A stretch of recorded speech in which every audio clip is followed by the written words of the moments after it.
Hello, everyone. Welcome to this global conversation live from Hong Kong as we learn from experts at the University of Hong Kong. Please share this with your friends and family around the world. We will get started in just a minute. Our topic is impact of COVID-19 on FinTech. Please share this so that everyone can join us. We're live on Facebook, on Twitter, on LinkedIn, and our website is fightcovid19.hku.hk. We'll be speaking with Professor Douglas Arner, Kerry Holdings Professor in Law. Please share this right now.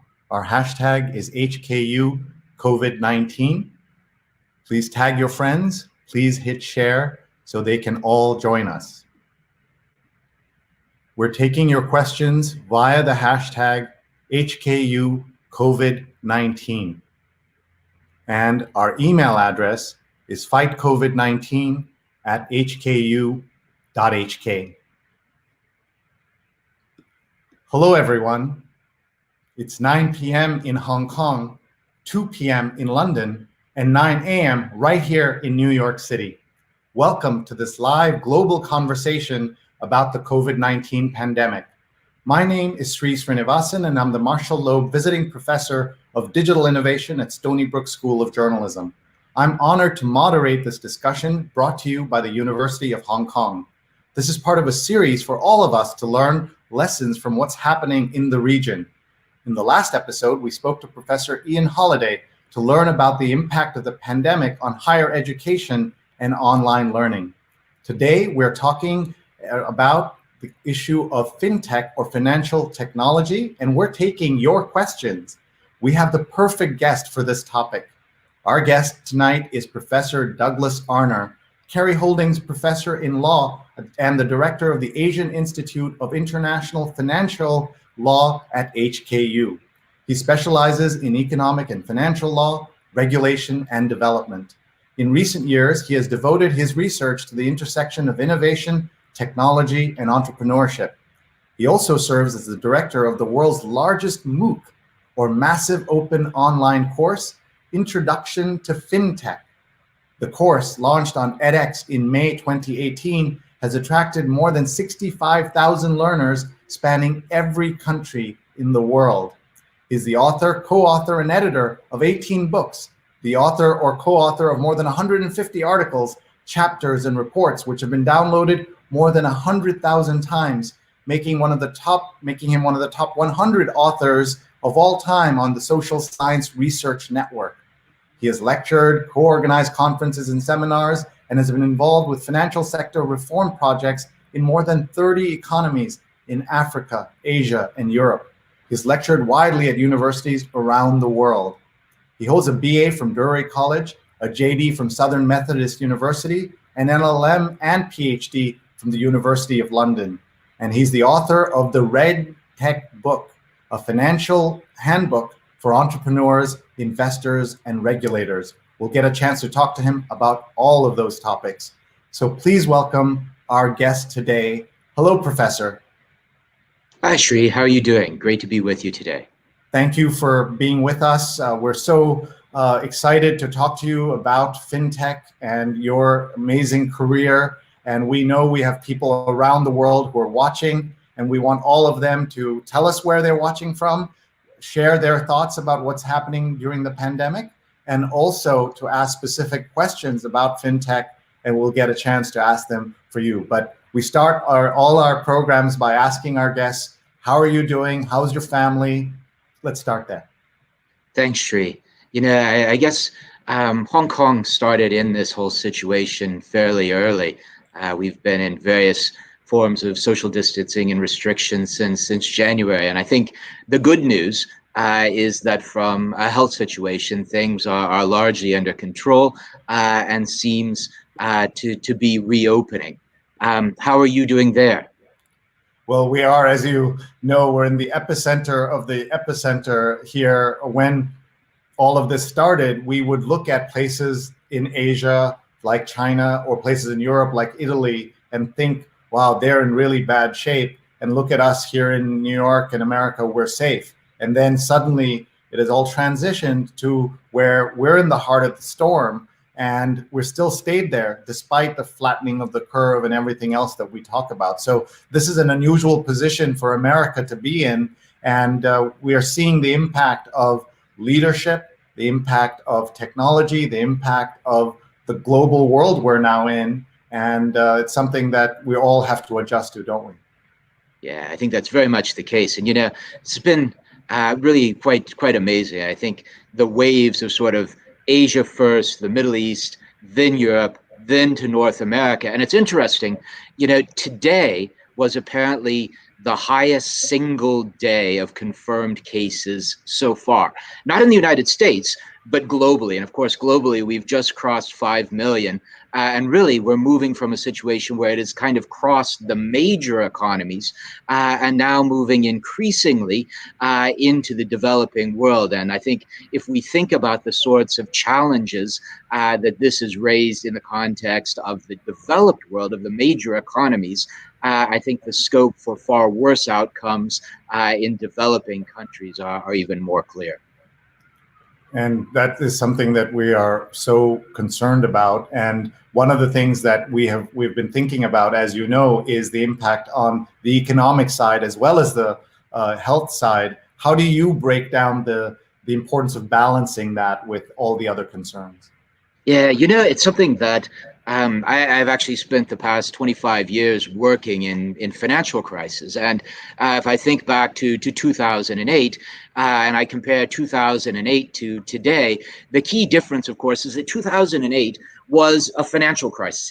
The epicenter was in the financial system. There was problems in the financial system that in turn caused problems in the real economy in the United States, all over the world. And I think what is different with this crisis is that it's not a financial crisis. It's primarily a health crisis, but that health and human impact is having a very direct impact on economies, and via the economy, the financial system. And in fact, as we think about how do we deal with this crisis, one of the most important elements in trying to build a response has been the financial system, basically making sure that our financial infrastructure doesn't collapse. And secondly, trying to get money to the people in countries all over the world who need it.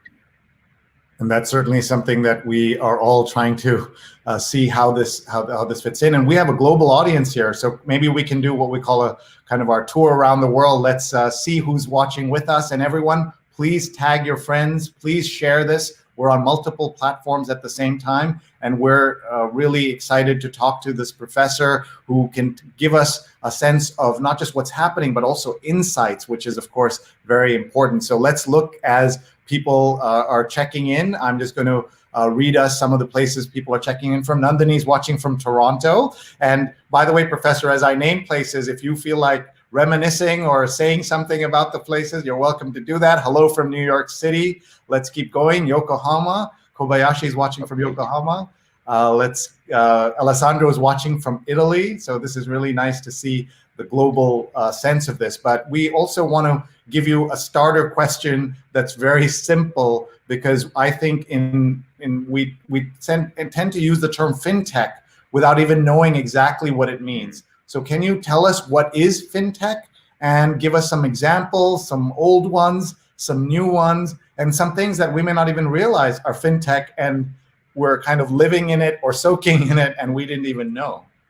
Yeah, different people define FinTech in different ways. And very much the way that I look at it is the use of technology, particularly information technology, in the financial sector. And it's something that if we look at the past 30 years, the world has undergone a process of digital financial transformation, so that by the time of this crisis, the beginning of the 2020s, across much of the world, we're living in a digital financial system. And so, if we think about that process, we can really see it from 4 different directions that have had a very important impact in the context of how finance and digital finance have been involved in this crisis. The first is a long-term digital transformation of developed markets. We can think of things like stock trading, high frequency trading. The fact that in the United States, in Europe, in most developed markets, well over 60, 70, 80%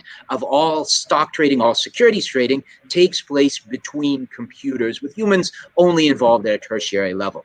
Secondly, think about foreign exchange transactions moving money across the world. This is digital movement of money, very little cash. Second, and often what people think about when they're thinking about fintech, are fintech startups, new firms that have entered in to challenge the traditional financial services sector.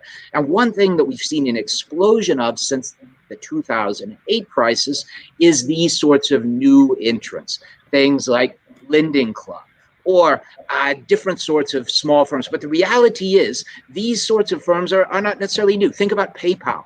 PayPal in the 1990s was a fintech startup. Today, PayPal is a payments major. Likewise, think about Bloomberg. Bloomberg is in many ways the prototypical fintech startup. Michael Bloomberg started out in IT at Salomon Brothers. What did he come up with? He came up with a secure electronic communication system. He took that out as a startup with investment from Salomon Brothers. It is today the world's most important information services firm. That is fintech. These are startups. The third area is really around developing countries. And certainly if we look at China, China over the past 10 years has experienced the most rapid and complete digital financial transformation of any country in the history of the world. And that really brings us to our fourth theme, which is one that is very much getting reinforced in the context of this current crisis.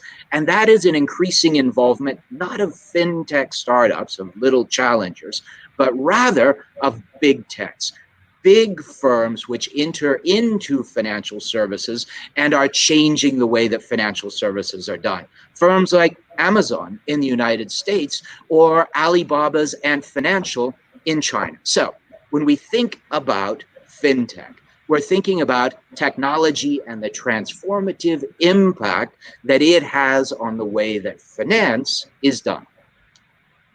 Thank you. That itself was a perfect lesson. And I presume also one of the ways you introduce fintech in your amazing MOOC, or the Massive Open Online Course, which we'll talk about a little later. Can you give us a sense of how COVID-19 has impacted fintech? Yeah, I think what is really important to think of in the context of finance and the COVID-19 crisis is this idea that this is not a financial crisis. It didn't start as a financial crisis, but that finance has played a very important role. From the start, if we look at the turmoil in stock markets, the turmoil in bond markets, one of the starting points is to make sure that markets keep functioning. And despite all of the volatility, markets have kept functioning well. And I think that is a sign of a lot of effort that has gone into regulating financial services in the wake of 9/11 in the United States, in the wake of the 2008 crisis, leading up to today. And so one good bit of news in the context of this current crisis is it hasn't yet turned into a financial crisis.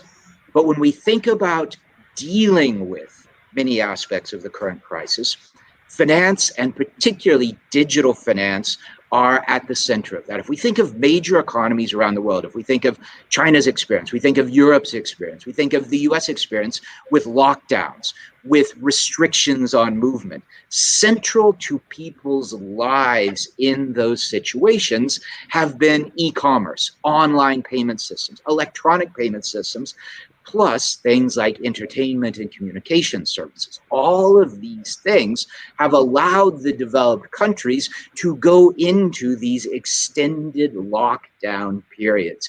And digital finance has been a major area of growth throughout this crisis. If we look at the impact around the world, one of the biggest areas which has been growing is digitization. And I think as we go forward, this is going to be one of the bigger challenges coming out of this crisis, is really balancing some of the necessities of the role of big tech and digital finance in the context of dealing with the crisis, with the potential concerns about the role of those firms and in particular data coming out of this crisis.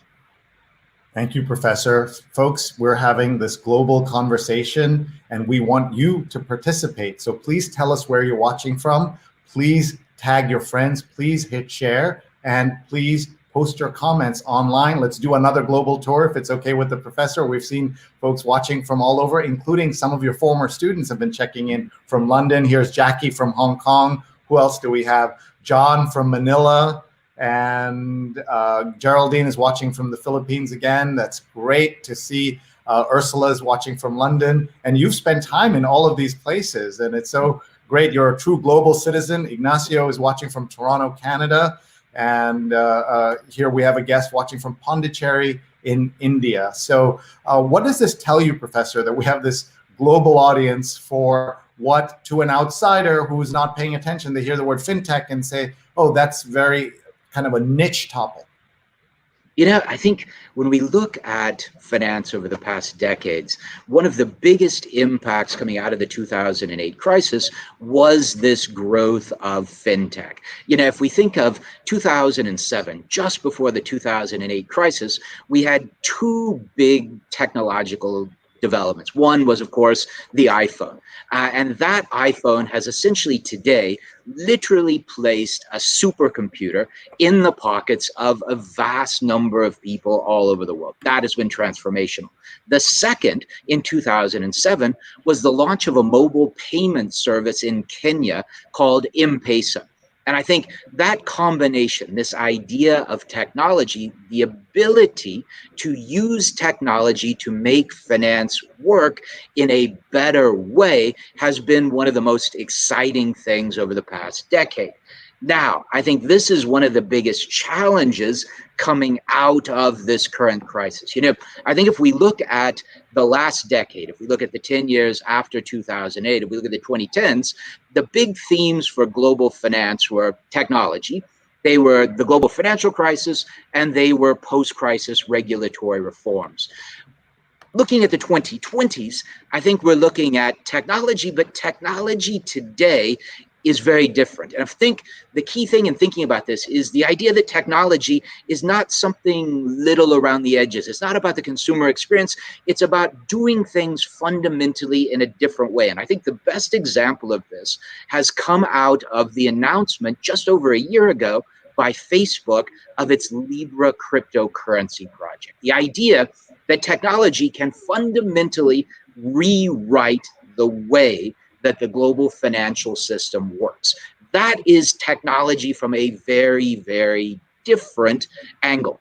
Second, around sustainability. In other words, this idea that when we think about the current crisis, this is a crisis of sustainability. And I think our view is that we are going to see more sustainability crises going forward.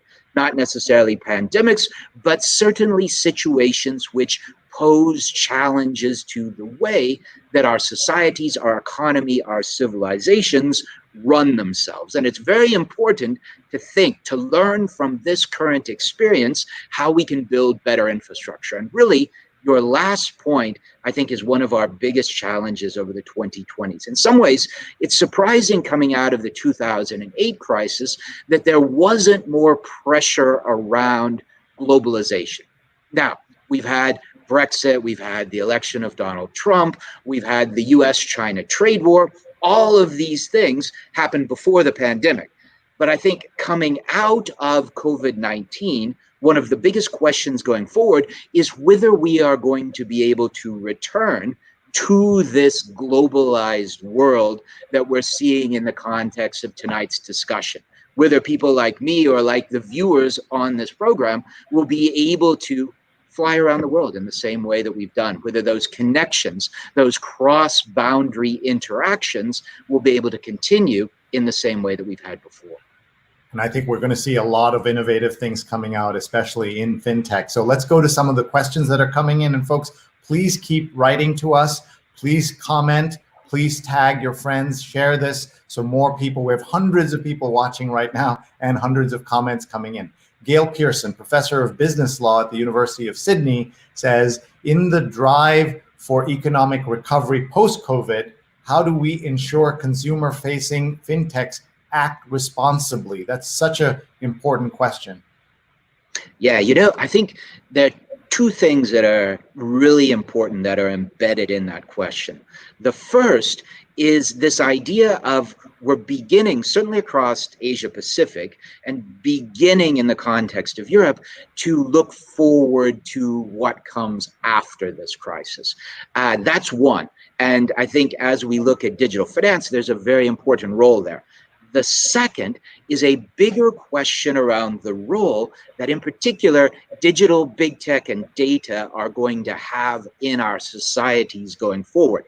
And I think I want to take that first point first. I talked about this idea of the initial response to a crisis, but things change as you begin to come out of the crisis. And I think our biggest question right now is this going to be a sort of short-term impact where people get back to normal as quickly as possible? And I think around Asia, what I'm seeing is people want to get back to normal as quickly as possible, but the reality of the economic impact in the rest of the world means that's highly unlikely to happen.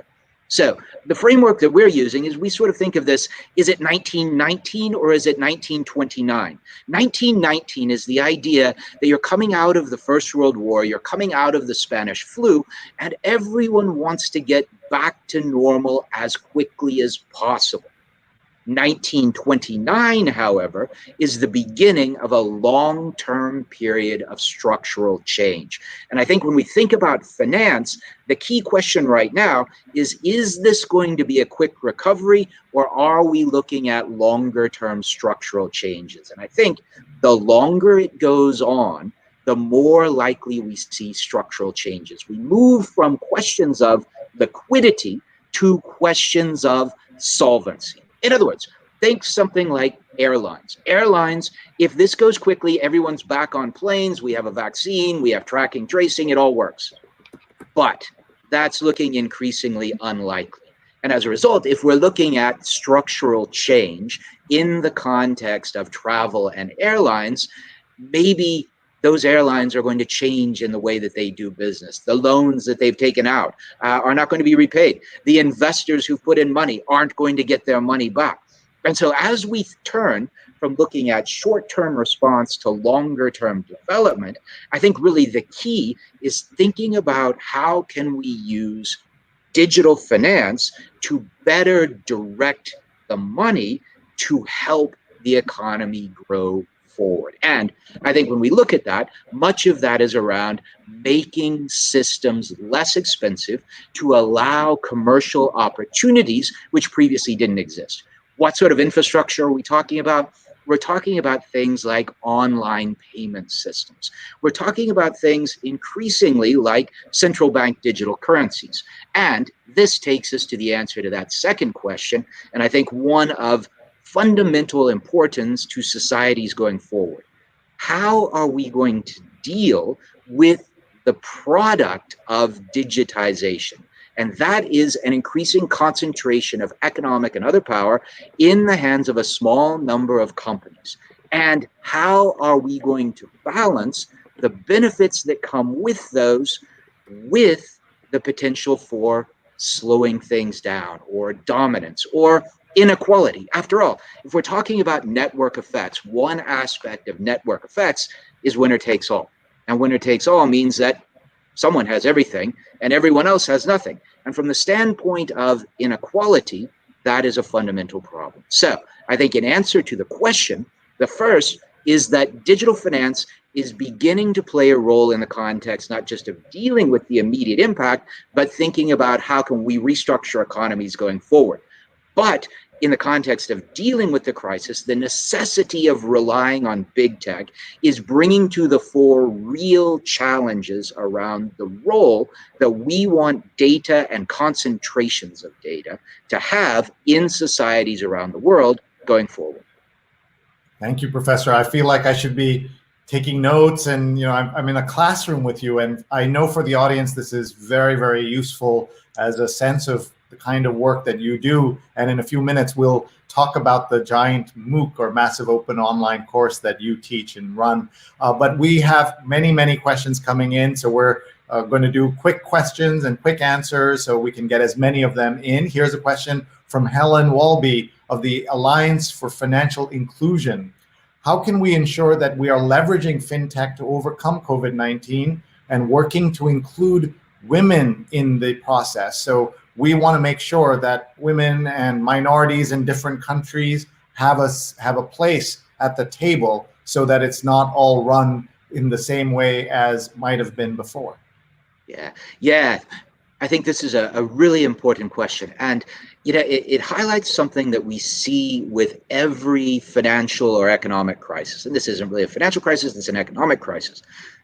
The impact of economic and financial crises invariably rest more heavily on disadvantaged groups. So what does that mean? It means that we're already seeing increasing statistics around the world, and these are major economies in most cases where this is the result, where the impact of the crisis in terms of job losses or other impact is falling much more heavily on women than on men. And of course, this is already reinforcing pre-crisis trends where wage differentials in most societies around the world between men and women were already substantial. Now, I think if we're looking forward, my biggest concern as we move into the next phase of this crisis in the context of developing countries, which don't have necessarily the financial resources that we've seen in major economies like those of the United States or Europe or China, I think that as we look at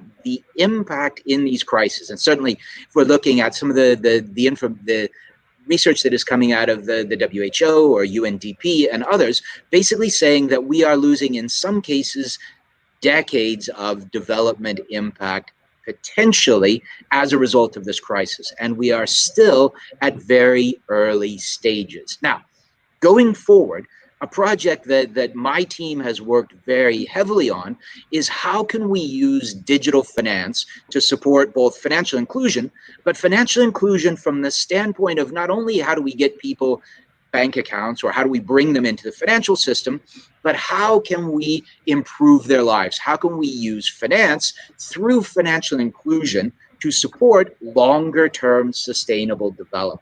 And essentially what we're finding is that the best combination of tools is a combination of really 4 different things. The first is a digital identity system, systems where individuals have formal forms of identification that makes it relatively straightforward for them to open banking and financial accounts.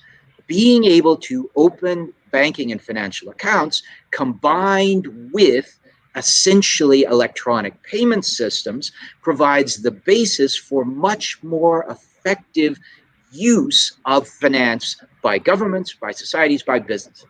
Think about something very simple that we often take for granted in developed countries: the ability to pay salaries into a bank account.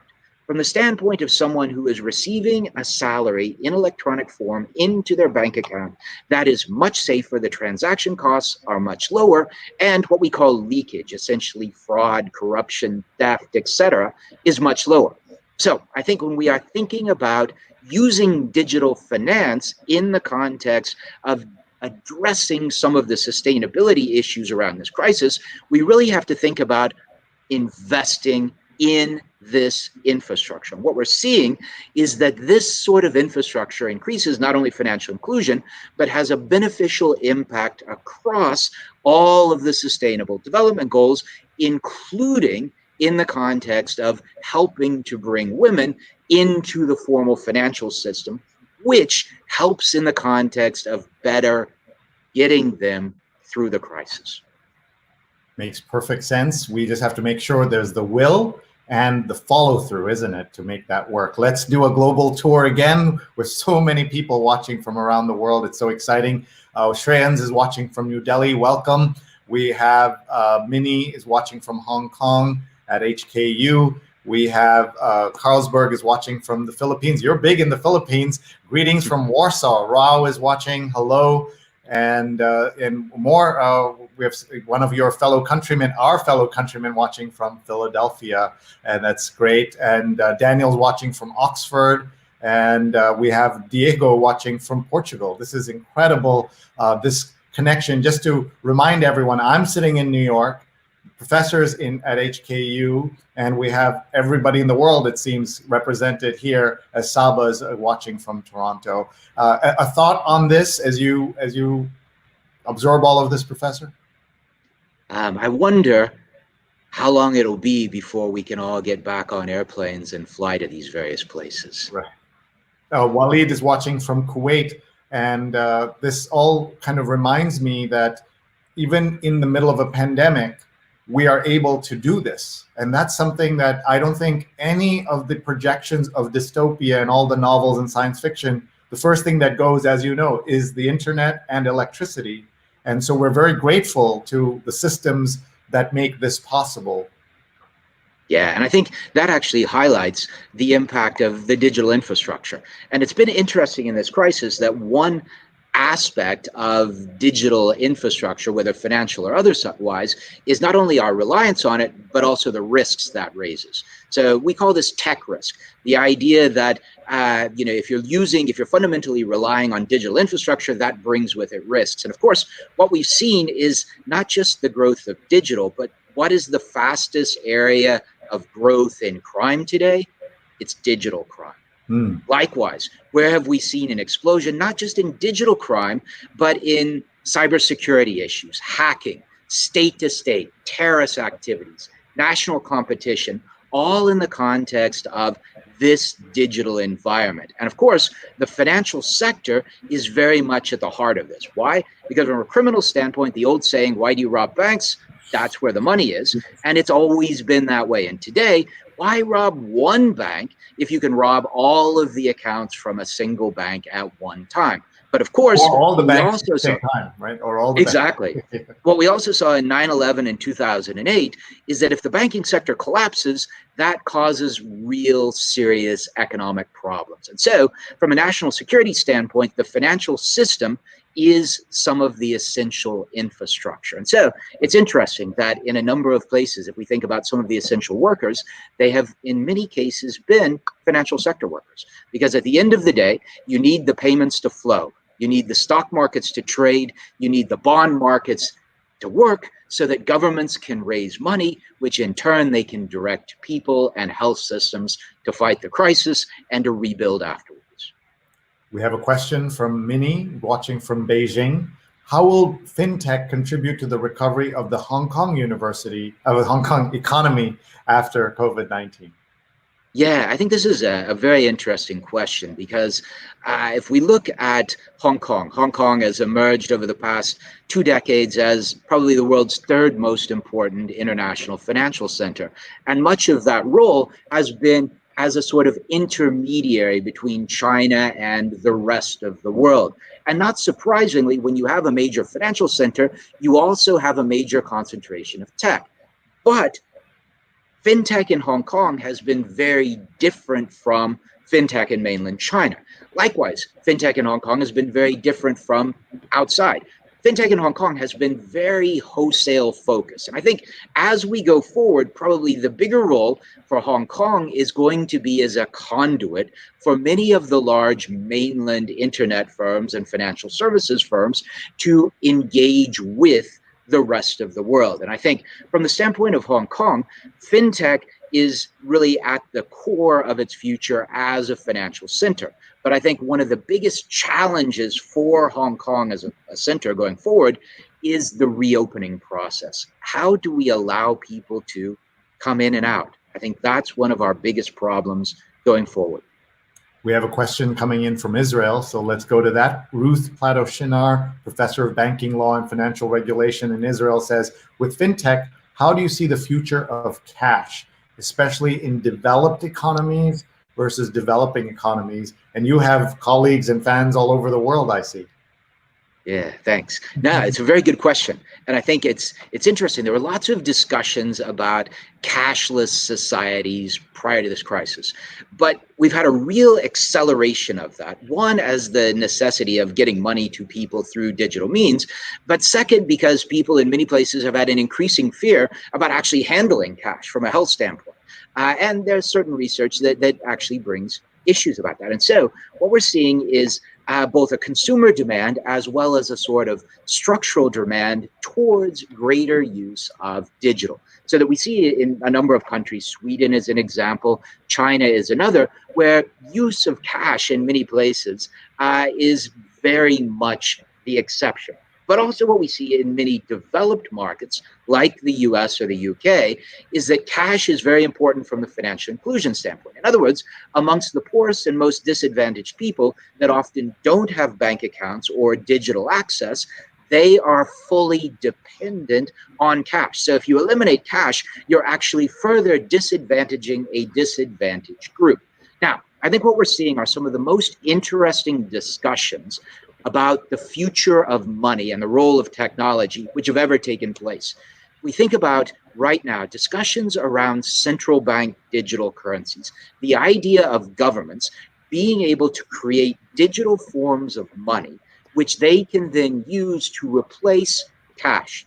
China is in pilot testing of its digital currency electronic payment system, essentially a digital yuan. We're seeing a pickup in discussions in the United States about the creation of a digital dollar.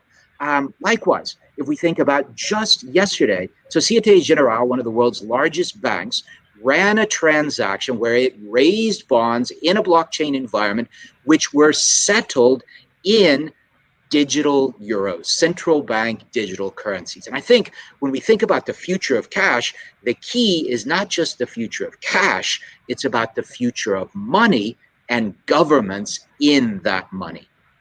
All right, we're just going to do a quick tour of the world and see some more of the comments coming in, and then I'd like to talk about your MOOC and your massive open online course. Laura Bates is watching from Würzburg, Germany, and we have Hassan watching from Spain. Welcome, Hassan.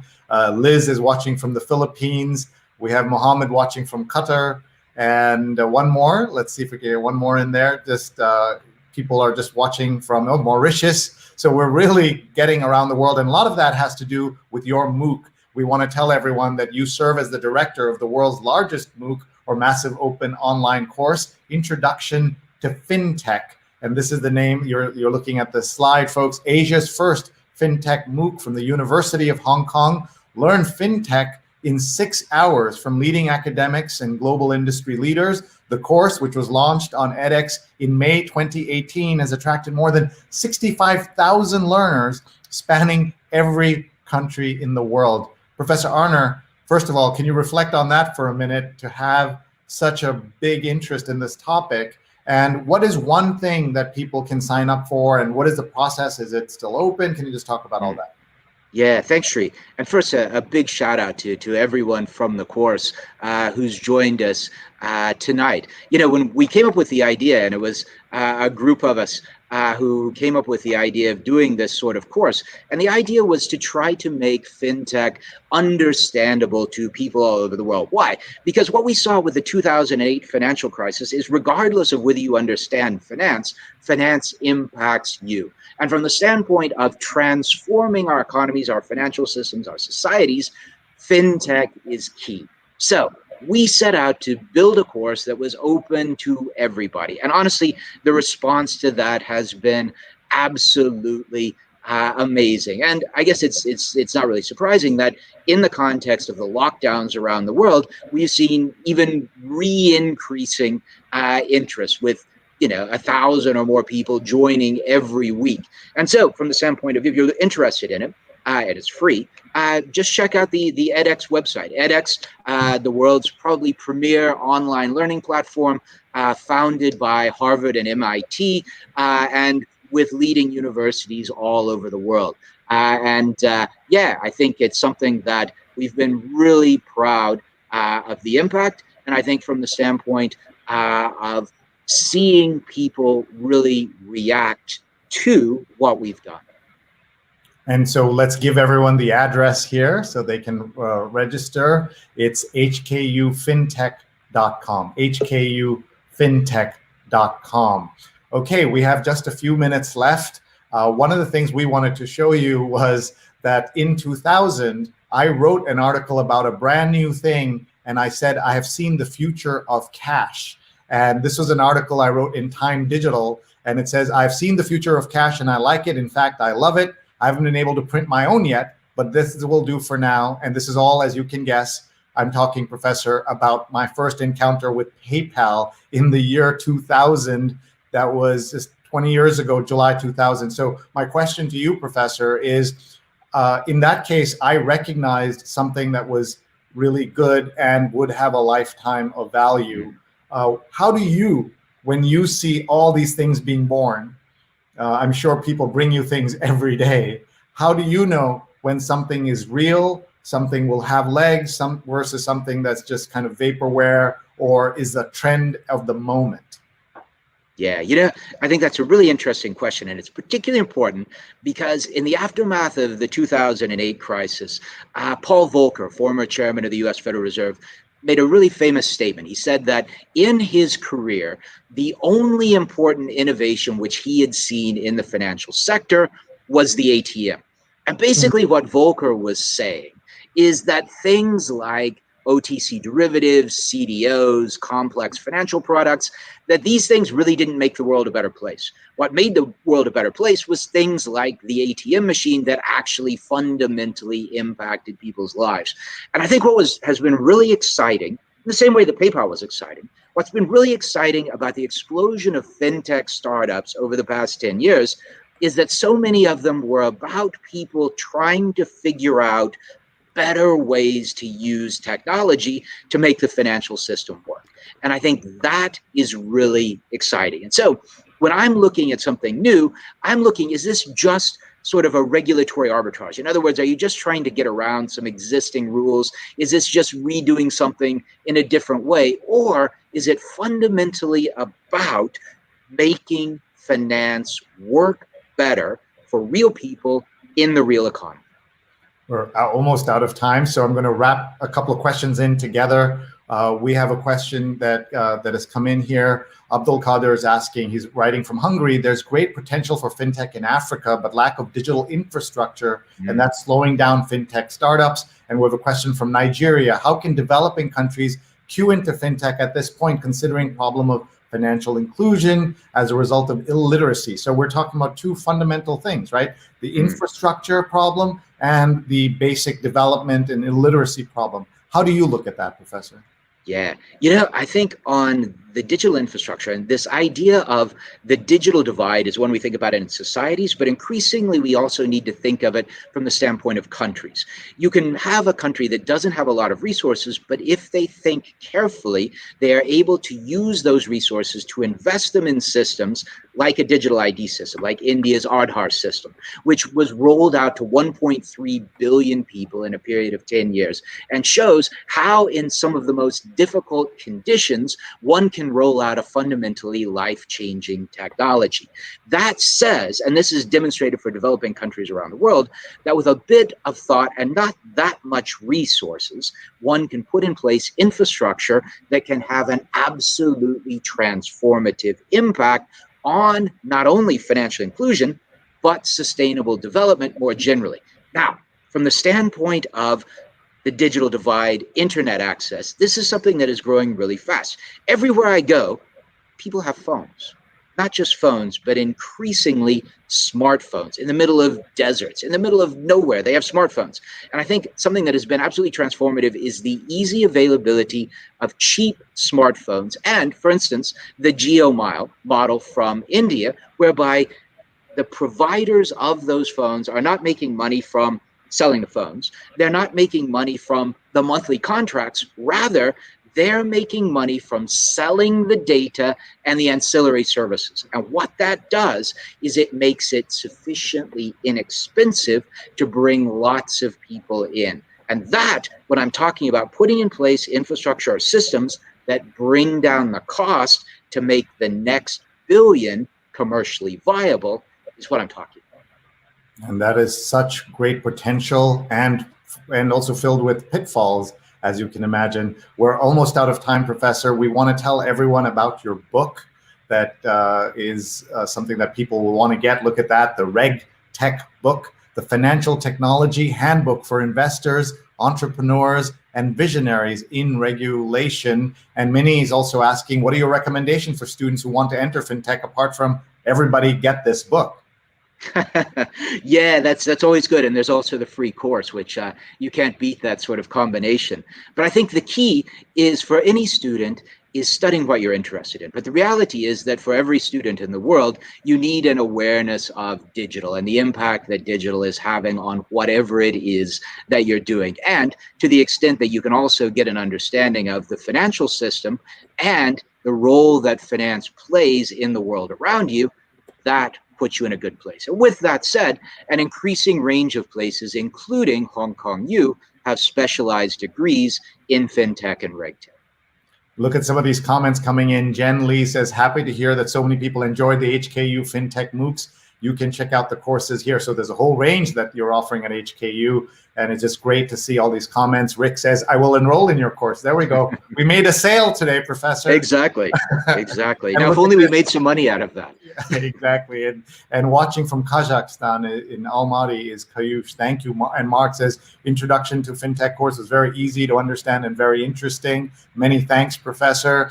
And Yang says, learn a lot from Intro to FinTech, still going through the blockchain course, so lots going on. Let's do one more, and then I gotta let you go.